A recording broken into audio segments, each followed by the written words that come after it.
Os protestos de 2019 não surgiram do nada.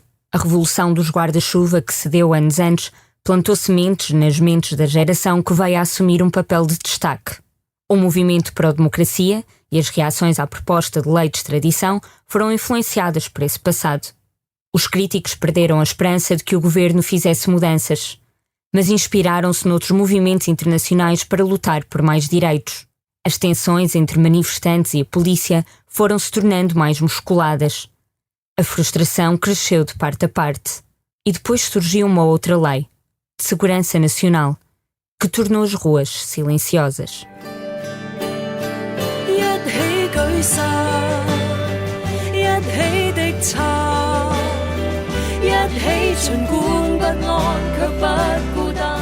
Antes dos protestos de 2019, aconteceram manifestações pacíficas em 2014.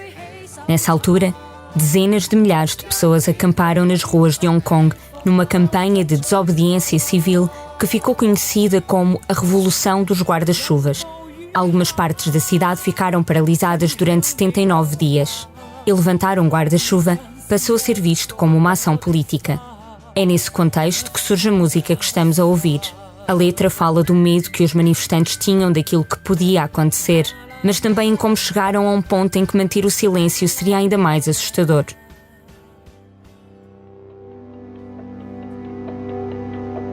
Liberdade em Hong Kong, um podcast sobre política, ativismo e luta pela mudança.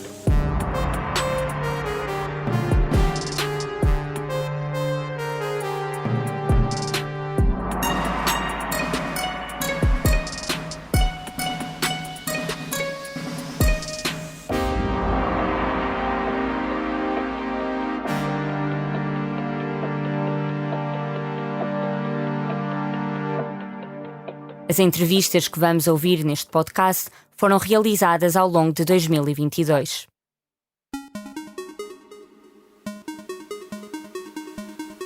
Com a ideia certa, qualquer objeto serve para mais de uma coisa. Os guarda-chuva são exemplo disso mesmo. Em Portugal são usados quando chove, mas também decoram as ruas de Águeda ou servem para apanhar cavacas no São Gonçalinho.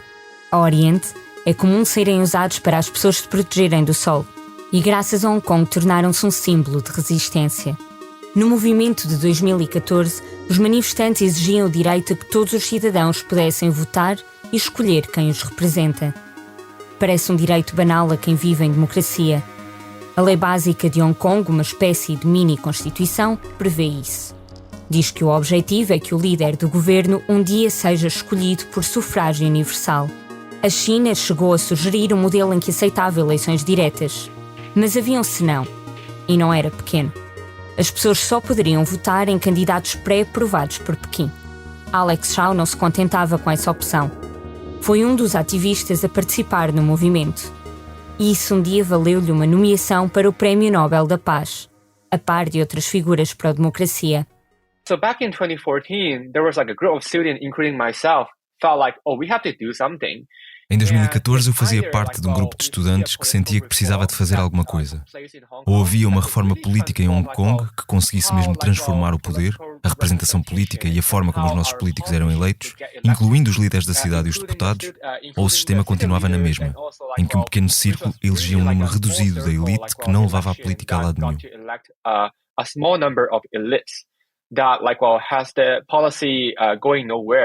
Chow estava a estudar literatura comparada e sociologia na universidade, mas não se fechou nesses temas. Olhava para a habitação pública e para a saúde. Fez parte da Federação de Estudantes de Hong Kong e foi vocal sobre aquilo que achava que se devia mudar. At the time, there are some intellectuals, politicians, activists, including students, youngsters. Na altura, alguns intelectuais, políticos e ativistas, incluindo estudantes e jovens, estavam a pensar em ocupar as ruas. Uma ideia desencadeada pelo movimento Ocupar Wall Street e pelo movimento Ocupa na Europa, em Espanha e noutros locais, bem como a Revolução no Médio Oriente. As pessoas de Hong Kong inspiraram-se noutros movimentos mundiais e por isso pensámos que a ocupação talvez exercesse pressão e poder suficiente para levar o governo a reformar verdadeiramente o seu sistema político.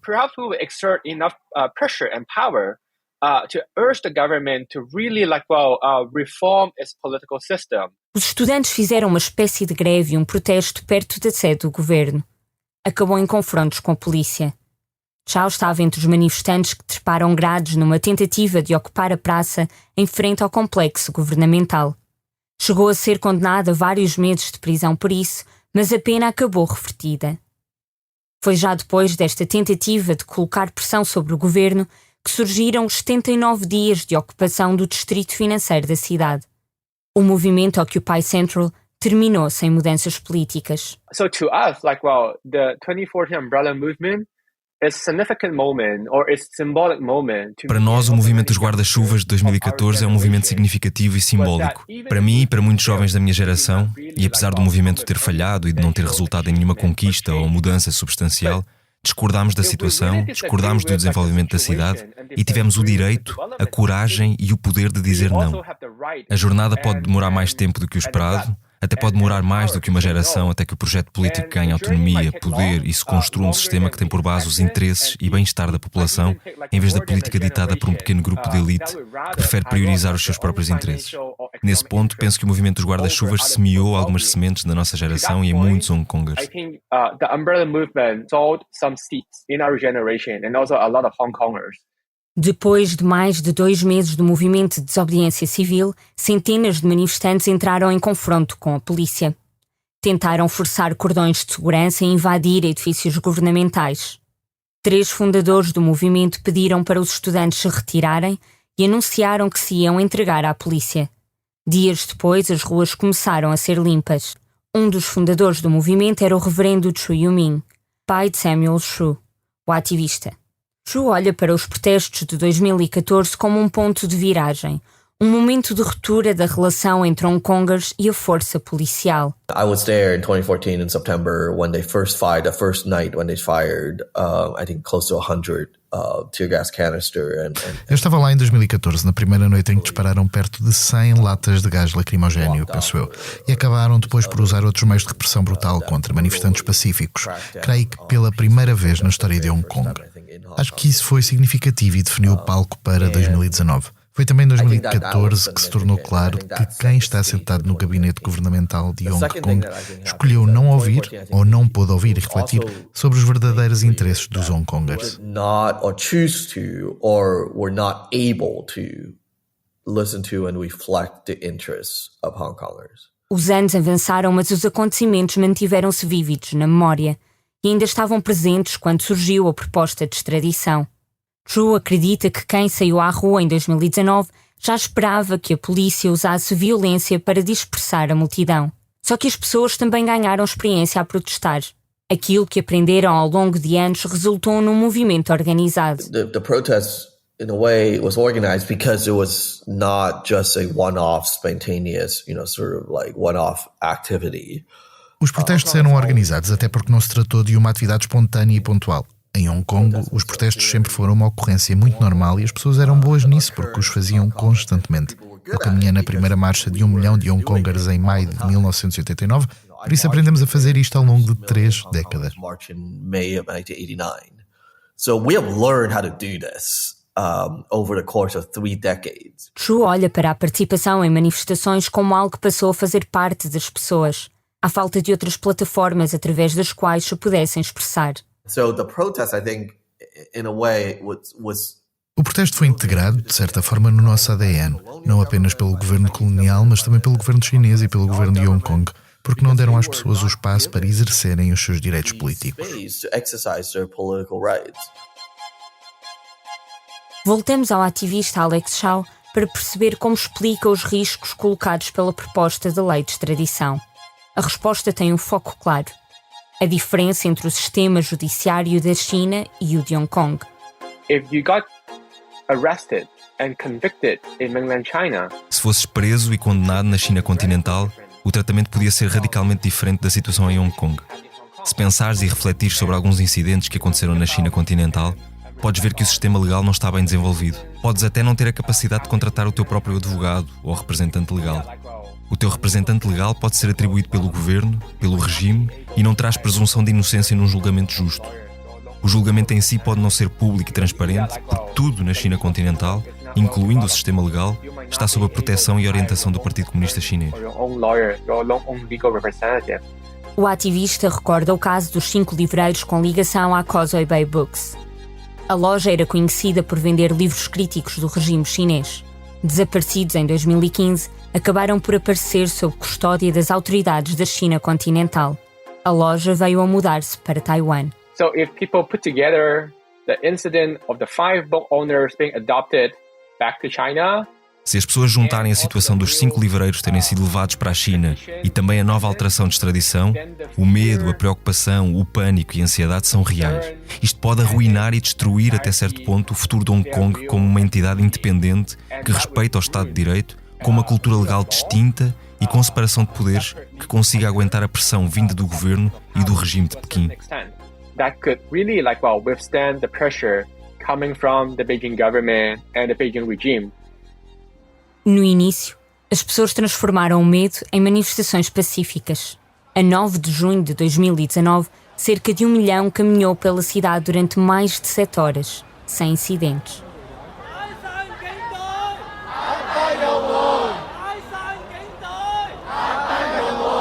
Dias depois, a polícia começou a disparar balas de borracha e a usar gás lacrimogéneo. E no início de julho, manifestantes entraram no edifício do Conselho Legislativo. Enquanto o governo de Hong Kong recusou retirar a proposta da lei de extradição de cima da mesa, as tensões foram se agravando. Depois de um grupo de homens ter agredido manifestantes pró-democracia na estação de metro de Yuan Long, a polícia foi acusada de demorar a responder.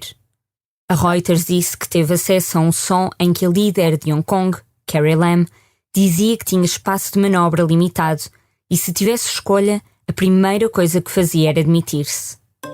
O governo baniu o uso de máscaras e a polícia atingiu um rapaz de 14 anos na perna. Quando o governo retirou a proposta, era tarde demais. O gesto não chegou para responder à insatisfação que se tinha gerado e a cidade continuou um campo de batalha política. Chow, que estava a fazer o doutoramento nos Estados Unidos, voltou a Hong Kong durante 3 semanas em 2019. Recorda junho como um mês relativamente pacífico, em contraste com os meses seguintes que acompanhou à distância. Fala da energia emocional que se sentia no público, a ansiedade e impaciência perante aquilo a que chama toxicidade política, de uma polícia, também ela, cada vez mais irritada. Não ficou surpreendido quando as coisas começaram a correr mal. I don't have a crystal ball making precise prediction on when that might happen. Não tenho uma bola de cristal para fazer previsões de quando isso podia acontecer, mas no fundo do meu coração sentia que alguma coisa aconteceria. Até porque seria difícil conter a fúria e frustração das pessoas quando veem que os meios pacíficos não resolvem o conflito. Por isso, algo mais radical, performativo e talvez com impacto imediato teria que acontecer e ser adotado pela população impaciente. E isso significaria confronto entre manifestantes e a polícia. Por isso, eu estava preocupado, mas não surpreendido.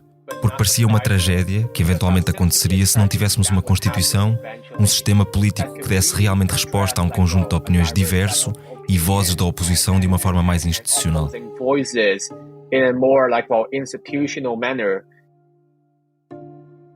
A investigadora portuguesa Raquel Vaz Pinto fala numa enorme frustração acumulada e descreve uma situação complexa. Bem, é difícil porque nós temos que nos pôr no lugar destas pessoas. Mas justamente porque há esse historial, há também uma enorme frustração. Há uma enorme frustração acumulada e, em particular, não só porque, enfim, quando somos jovens temos um lado, não quer dizer mais revolucionário, mas temos um lado mais, uma forma de estar, de pensar, e é bom, é tão bom sentir isso, não é? Que não basta ficar para amanhã, tem que se tratar já hoje, não é? E esta geração nova, esta geração mais nova, é a geração que está a sofrer e que vai sofrer tudo o que está a acontecer. Portanto, essa urgência é ainda maior.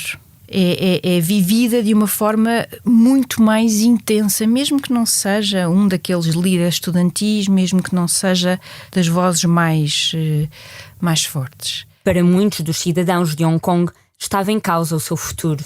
Penso que nesse sentido, e porque de facto os protestos foram tendo cada vez menos saída, cada vez menos, talvez consigamos perceber que haja de facto esse escalar. Mas sem dúvida que é uma linha difícil aqui de traçar e obviamente em particular quando estamos a falar de violência. Mas também do outro lado está a violência institucionalizada e na rua. Tenho dificuldade em responder a essa tua pergunta porque obviamente não quero de todo justificar a violência e por outro lado tentar compreender o que é que estas pessoas estão a pensar para sentirem que não têm outra saída. E ainda bem que eu tenho que fazer este exercício difícil porque significa que vivo num país no qual essa luta já foi feita por outros.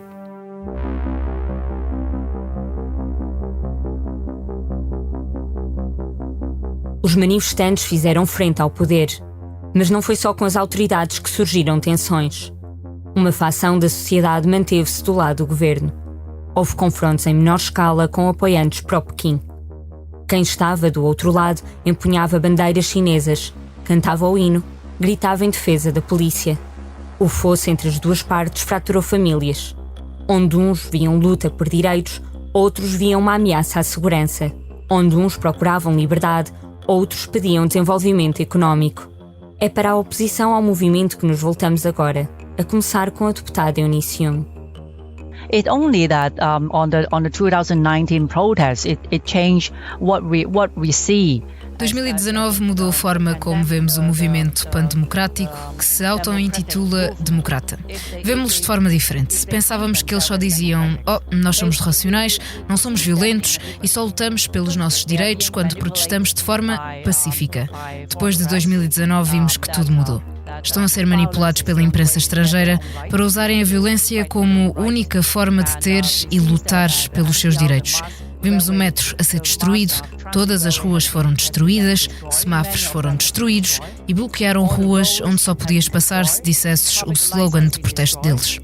And they're doing road blockage that you have to say the protest slogan before you can get through. Yung defende que os meios de comunicação estrangeiros apoiaram ações violentas dos manifestantes.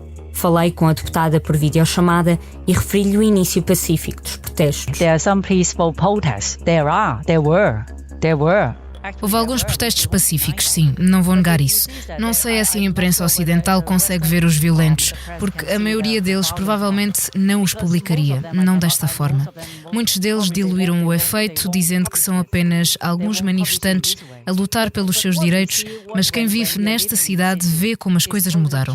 Tentaram matar polícias, tentaram magoá-los, cortaram-lhes o pescoço e ainda usaram gasolina para queimar alguém. And they hurt them.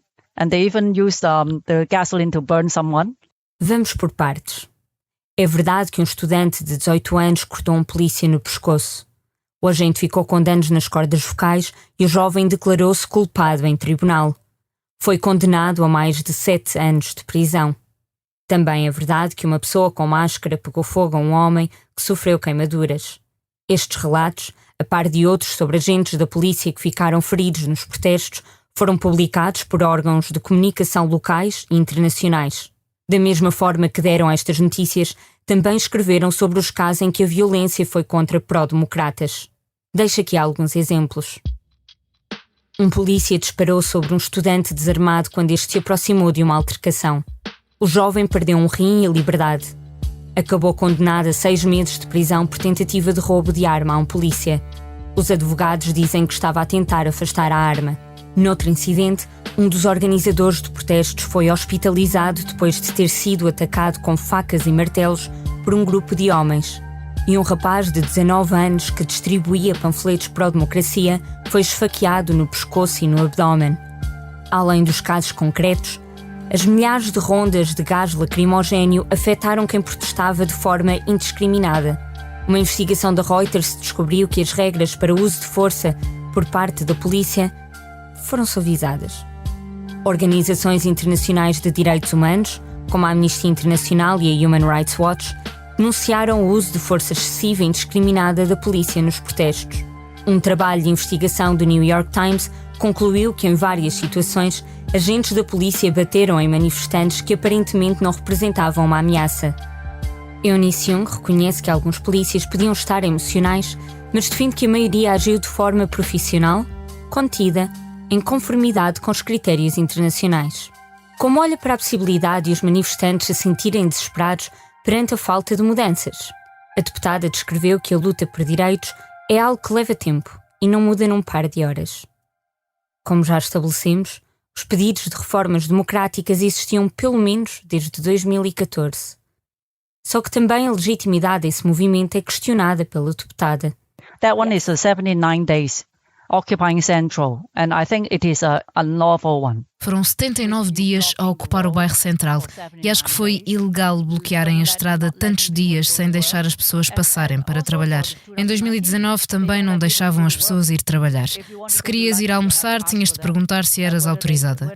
Alguma vez viveste isso no teu país? Duvido. Nem sequer eras autorizada a atravessar a estrada. You're not allowed to cross the road. Diziam, tens de ficar do nosso lado. E deixavam os jovens todos na frente. Era péssimo. They let all the young people stand in the front. It is the worst thing. Young não está isolada. O desagrado com o ambiente da cidade na altura das manifestações era partilhado por Adrian Ho. Também ele defende que a polícia foi contida no uso de força e que os manifestantes quiseram mudanças em pouco tempo. Democracy has always been a process. A democracia sempre foi um processo pelo qual temos de passar. Temos de completar este processo um passo de cada vez. E isso sempre foi comunicado a estas pessoas. É algo que acredito que não seja do agrado de toda a gente. Usaram isso como desculpa, para causar problemas, para criar um inferno, para tentar ameaçar o princípio um país, dois sistemas, para tentar desacreditar o sistema que temos aqui em Hong Kong. O governo explicou-lhes repetidas vezes que está a ir em direção a esse objetivo, só que há um processo para esse objetivo e eles não parecem perceber esse processo. We're moving towards that goal. However, there's a process to that goal. And then they don't seem to understand that process. Adrian Ho defende liberdade de expressão, mas com limites. Freedom of speech is never that you can say anything you want and get away with that card. Liberdade de expressão nunca é poderes dizer o que queres e saíres incólume.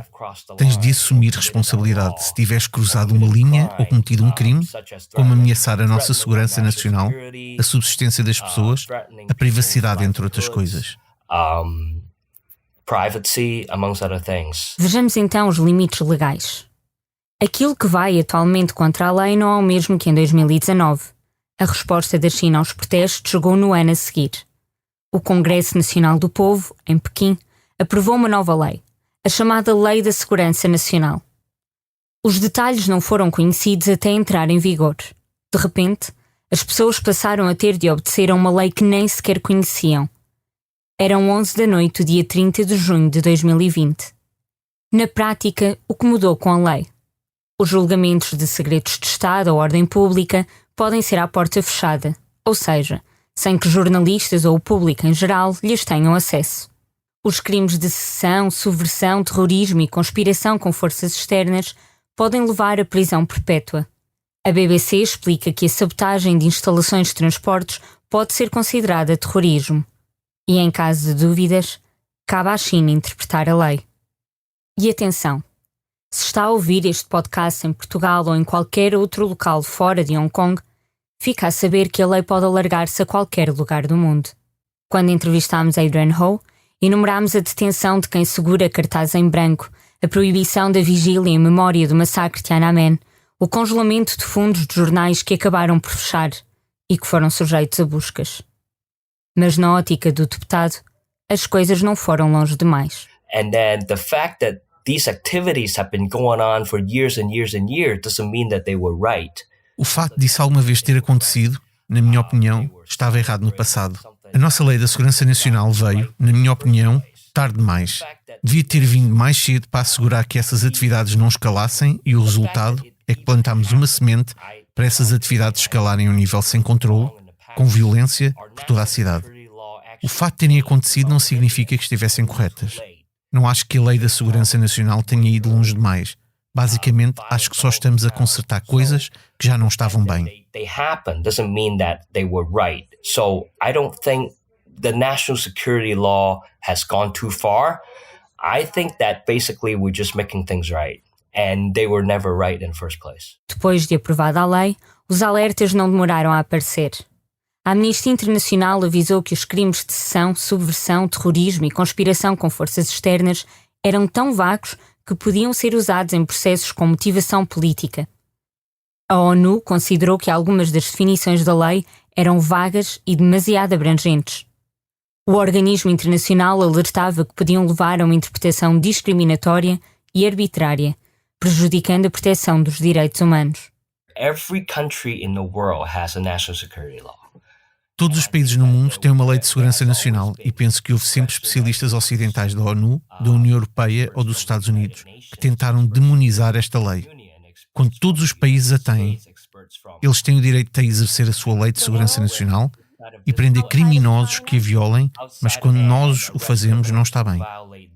Acho que este duplo critério tem de parar e já disse repetidamente em plataformas internacionais que todos os países têm o direito de salvaguardar a sua segurança nacional. I have said repeatedly on an international platform that I think that every country has a right to safeguard the national security. Adrian Ho rejeita a ideia de que a lei está aberta à interpretação e abre a porta ao diálogo. With all due respect, what is open for interpretation? What in particular is open for interpretation? Com todo o respeito, o que é que está aberto à interpretação? Em particular, o que é que está aberto à interpretação? Tudo está de forma muito clara. É aqui que as coisas ficam muito mais frustrantes para mim. Eu estou aberto a debater com qualquer pessoa que não concorde com o que estou a dizer. Quero dizer ao mundo que a lei está escrita de uma forma que não pode ser mais clara. Qualquer atividade, qualquer gesto, quaisquer ações que ameacem o estatuto de um país, dois sistemas, e quaisquer atividades financeiras que ameacem a nossa segurança nacional devem ser levadas à justiça. Penso que esta essência é consistente com a Lei de Segurança Nacional de todos os países e não está aberta à interpretação. And it's not up for interpretation. There's no such thing as up for interpretation. And I think that I have read enough national security laws all over the world to know that the principles are the same. A lei já chegou às bibliotecas. A BBC relatou a remoção de livros de figuras pró-democracia de bibliotecas públicas para avaliar se infringiam a lei. Entre os títulos estava um do ativista Joshua Wong. O governo considerou que a expressão "libertar Hong Kong, revolução dos nossos tempos" simboliza um apelo à independência. Um homem foi condenado a 9 anos de prisão, em parte, por levar uma bandeira com esta frase estampada. Os juízes consideraram que a frase é suscetível de incitar outros à secessão. Um editor do jornal Apple Daily foi detido e acusado de conspiração com forças externas por colocar em perigo a segurança nacional. A acusação estava relacionada com artigos que a polícia dizia que pediam a países estrangeiros para imporem sanções contra os governos de Hong Kong e da China. As notícias de manifestantes e pró-democratas a serem detidos foram se acumulando. Os casos foram chegando a tribunal. Os receios de perda de liberdade foram se tornando realidade. A Embaixada da China elogia a lei. A promulgação da Lei de Segurança Nacional de Hong Kong pela China está em conformidade com as leis, com a Constituição, é racional e razoável. Ao entrar em vigor, a Lei de Segurança Nacional de Hong Kong ajudou a garantir que a sociedade de Hong Kong goza de estabilidade e foram defendidos o Estado de Direito e a Justiça. Os direitos legais e liberdades dos residentes de Hong Kong foram melhor protegidos num ambiente mais seguro. Zhao Bentang desvaloriza os casos de segurança nacional como sendo pouco expressivos. Entre os processos judiciais e legais de Hong Kong, os casos de segurança nacional representam apenas uma proporção muito pequena. Como metrópole internacional e como ponto importante que liga o resto da China e o resto do mundo, com uma economia mais aberta e livre, Hong Kong possui as mais abundantes e ricas práticas judiciais e serviços jurídicos. Acreditamos que as vantagens únicas de Hong Kong são insubstituíveis e o futuro de Hong Kong é brilhante e promissor. A opinião do embaixador da China em Portugal não é consensual. Fora de Hong Kong, a comunidade internacional foi crítica das mudanças. Liberdade em Hong Kong é um podcast de Salomé Fernandes com sonoplastia e música original de João Luís Amorim. A capa é de Tiago Pereira Santos com fotografia de Stanislav Kojiko. Dobragens de Cláudia Monarca, Diogo Cavaleiro, Joana Pereira Bastos, João Carlos Santos, João Diogo Correia, João Miguel Salvador, Marta Gonçalves, Martim Silva, Pedro Candeias, Pedro Miguel Coelho e Teresa Amaro Ribeiro. Título e créditos pela voz de José Valdeira. Apoio à edição áudio de Salomé Rita e apoio à produção de Marta Gonçalves. A coordenação editorial esteve a cargo de Pedro Cordeiro e Joana Beleza. Direção de João Vieira Pereira.